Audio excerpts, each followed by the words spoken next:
বন্ধুরা, আপনি কি জানেন এই বিশাল সৃষ্টির মধ্যে মানুষের জন্মই সবচেয়ে বিরল।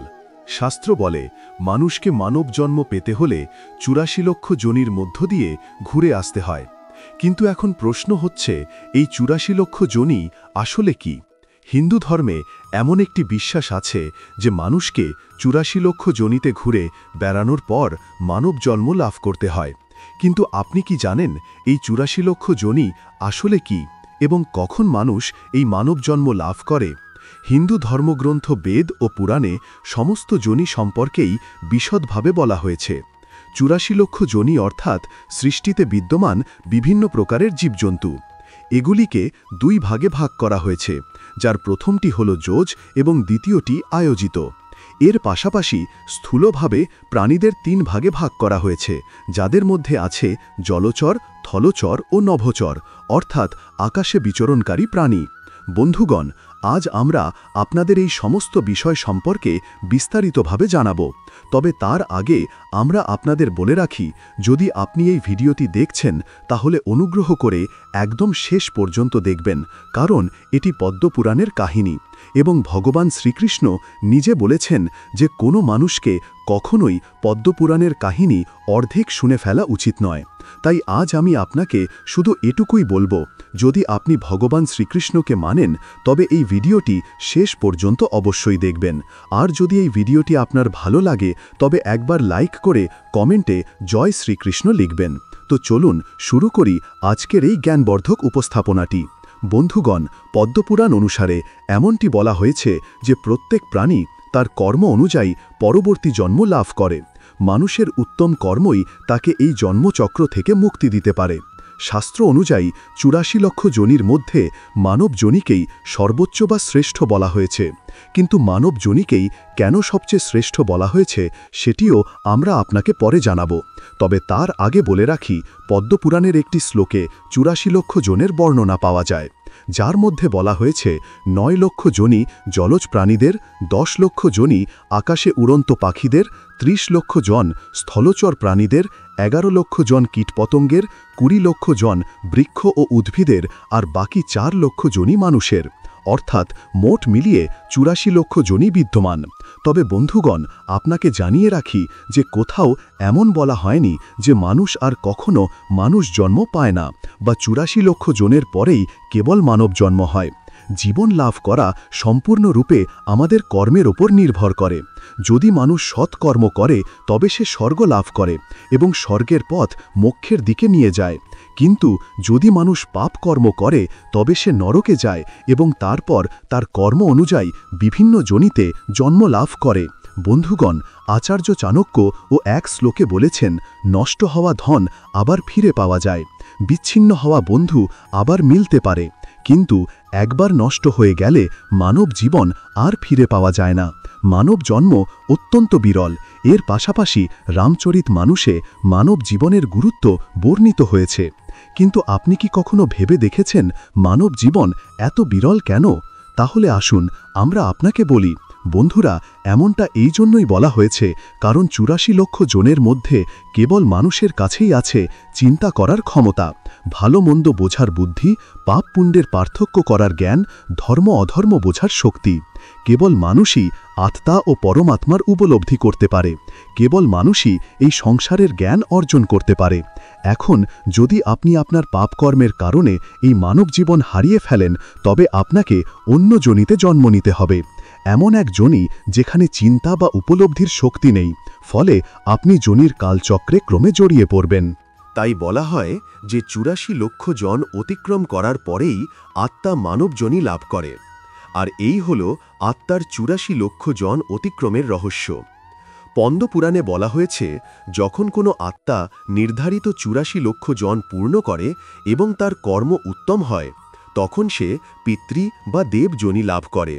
এর সঙ্গে সে জন্ম মৃত্যুর বন্ধন থেকে মুক্ত হয়ে বৈকুণ্ঠ ধামে গমন করে। আর যে আত্মা নিজ কর্ম করে তাকে আবার ৮৪ লক্ষ জনের মধ্যে নিক্ষেপ করা হয়। বেদ ও পুরাণে একে দুর্গতি বলা হয়েছে, অর্থাৎ কোনো আত্মার পুনরায় জন্ম মৃত্যুর চক্রে পড়ে যাওয়া, যা কোনো আদর্শ অবস্থা নয়। বন্ধুগণ, সনাতন ধর্মের বিশ্বাস অনুযায়ী জীবাত্মা ৮৪ লক্ষ যোনিতে ঘুরে বেড়ানোর পরেই মানব জন্ম পায়। তবে এর পরেও মানুষের মনে বহু প্রশ্ন থাকে, যেমন যোনি আসলে কি? দ্বিতীয় প্রশ্ন, যেমন কোনো বীজ যদি অমৃতের হয় তবে তা মৃত্যুর পরে অমৃত বীজই থাকে? তাহলে কি মানুষ মৃত্যুর পরেও মানুষই হবে? পশু মৃত্যুর পরেও পশুই হবে? মানুষের আত্মা কি পশুজনিতে জন্ম নেয় না, নাকি এই ৮৪ লক্ষ জনের ধারণা কেবলই এক মিথ? তৃতীয় প্রশ্ন, সত্যি কি কোনো আত্মা বা জীবাত্মাকে ৮৪ লক্ষ জনিতে ঘুরে বেড়াতে হয় মানব জন্ম লাভের আগে? তাহলে আসুন আমরা আপনাকে জানাই। যেমন সকলেই জানেন যে অন্ধ থেকে জীবাত্মার জন্ম হয় তাকে যোনি বলা হয়। এইভাবে পশুযোনি, পক্ষী, কীটযোনি, সাপযোনি, মনুষ্যযোনি প্রভৃতি যোনির অনেক উপপ্রকার রয়েছে। তবে এই সংখ্যা ৮৪ লক্ষে সীমাবদ্ধ নয়। সময়ের সঙ্গে সঙ্গে নতুন প্রকারের প্রাণীও সৃষ্টি হয়েছে।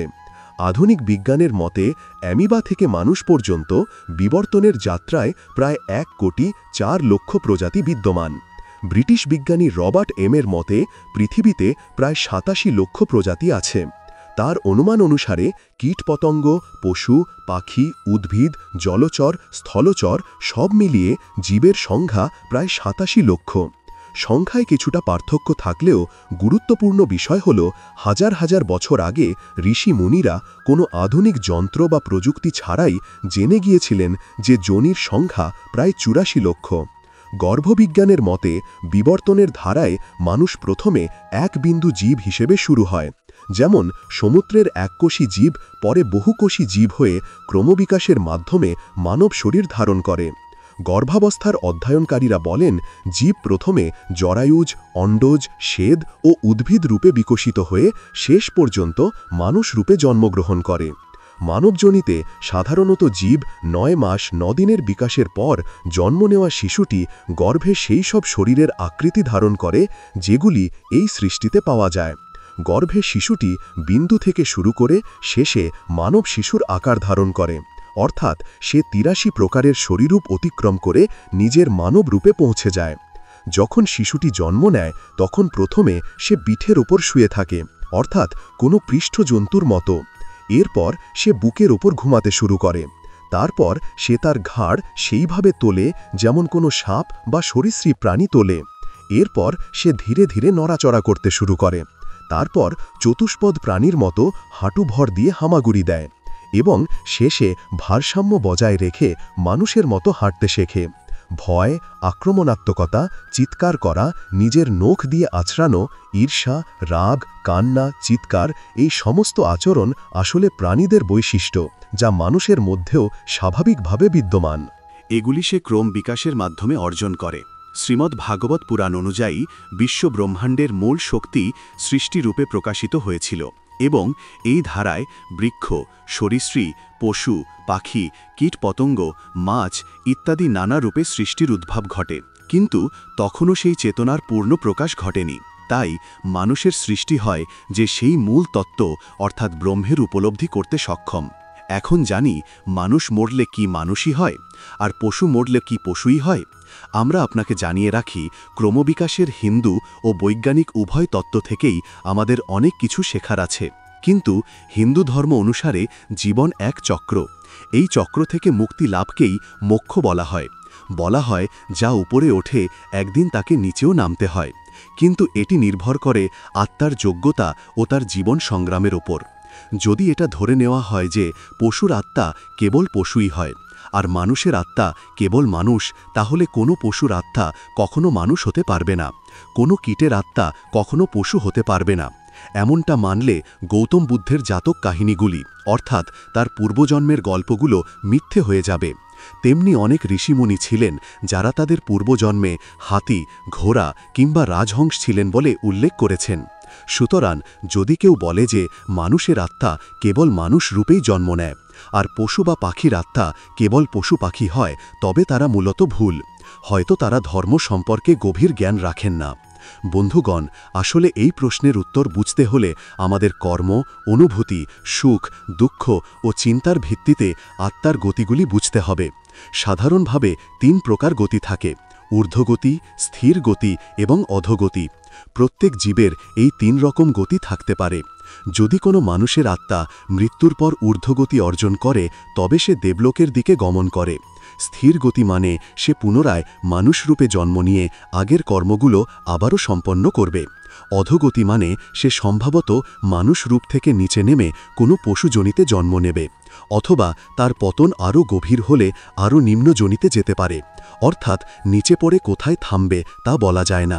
যেমন আকাশ থেকে পড়ে খেজুর গাছে আটকে যাওয়া, তেমনি হতে পারে তার সঙ্গেও।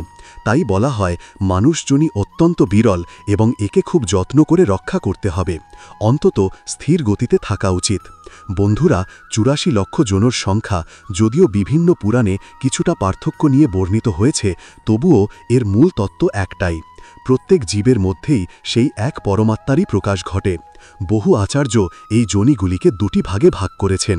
প্রথমটি যোনিজ, অর্থাৎ যারা জনন ক্রিয়ার মাধ্যমে জন্ম নেয়, এবং দ্বিতীয়টি আয়োজন, অর্থাৎ যারা নিজের থেকেই যেমন অ্যামিবার মতো বিকশিত হয়। যখন কোনো মানুষ এই পৃথিবী ত্যাগ করে আত্মা শরীর থেকে বেরিয়ে যায়, তখন শেষকৃত্য বা উত্তরকর্ম সম্পন্ন হওয়ার পর আত্মা তার যাত্রা শুরু করে এবং তার কর্মের অনুযায়ী 3টি পথের মধ্যে একটি পথে যাত্রা করে। এই পথই নির্ধারণ করে তার পরবর্তী গন্তব্য সে পুনর্জন্ম লাভ করবে নাকি মোক্ষের পথে অগ্রসর হবে। বন্ধুরা, আজকের এই ভিডিওতে এতটুকুই। যদি এই জ্ঞান আপনাকে একটুও ভাবতে বাধ্য করে থাকে তবে একবার লাইক করে ভালোবাসা জানিয়ে দিন। আর এমনি আরও প্রেরণাদায়ক ও আধ্যাত্মিক তথ্য জানতে আমাদের এই চ্যানেলটি অবশ্যই সাবস্ক্রাইব করুন। জয় শ্রীকৃষ্ণ।